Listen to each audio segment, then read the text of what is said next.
कोल बैठा मेरे सुपने तू ले जा, मेरे दिल दियां गल्लां सुन जा। एपिसोड 4 की कहानी। पहला मंजर। सैफ के हाथ में मोबाइल था जिसमें करण की तस्वीर किसी अजनबी के साथ मौजूद थी। इसके चेहरे पर शदीद गुस्सा और बेयकीनी थी। इसने एक बार फिर तस्वीरें देखीं और गुस्से से मोबाइल को दीवार पर दे मारा। कमरे में गहरी खामोशी छा गई।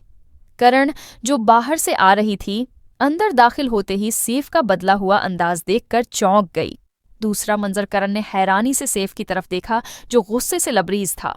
ये सब क्या है? सैफ ने सख्त लहजे में कहा। करण ने मोबाइल की तरफ देखा और फौरन समझ गई कि ये सब किसी साजिश का हिस्सा है। ये झूठ है सैफ, मैं ऐसा कुछ नहीं कर सकती। करण ने वजाहत देने की कोशिश की, लेकिन सैफ ने हाथ उठाकर उसे रोक दिया। बस, मुझे मजीद कुछ नहीं सुनना। वो गुस्से से कमरे से बाहर निकल गया। तीसरा मंजर। कबीर मामू की मदाखलत। करण बेबसी से अपने मामू कबीर के पास गई और सारा माजरा सुनाया।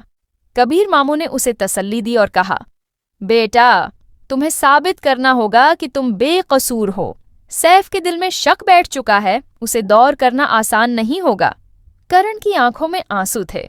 वो जानती थी कि उसे खुद को बेगुनाह साबित करने के लिए कोई ना कोई रास्ता निकालना होगा। चौथा मंजर। मगीस का सामना। दूसरी तरफ मगीस को भी ये खबर पहुंच चुकी थी। इसका दिल बेचैन था। वो करण को हमेशा खुश देखना चाहता था, लेकिन वो जानता था कि सैफ के साथ उसकी शादीशुदा जिंदगी में दुराड़ें पड़ चुकी हैं। मगीस ने करण को कॉल की, मगर उसने फोन नहीं उठाया। वो फैसला कर चुका था कि अब वो करण से मिलेगा और इससे बात करेगा। पांचवां मंजर। सैफ का शक मजीद बढ़ जाता है। सैफ के दिमाग में करण की तस्वीर बार बार घूम रही थी। वो सोच रहा था कि क्या वाकई करण ने उसे धोखा दिया है या ये किसी की साजिश है।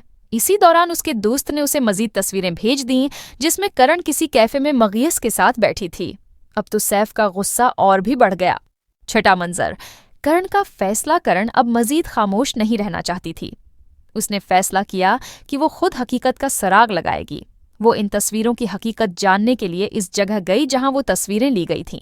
वहां पहुंचकर उसने सिक्योरिटी कैमरे की फुटेज देखने की दरख्वास्त की। जब फुटेज देखी गई तो एक हैरानकुन हकीकत सामने आई।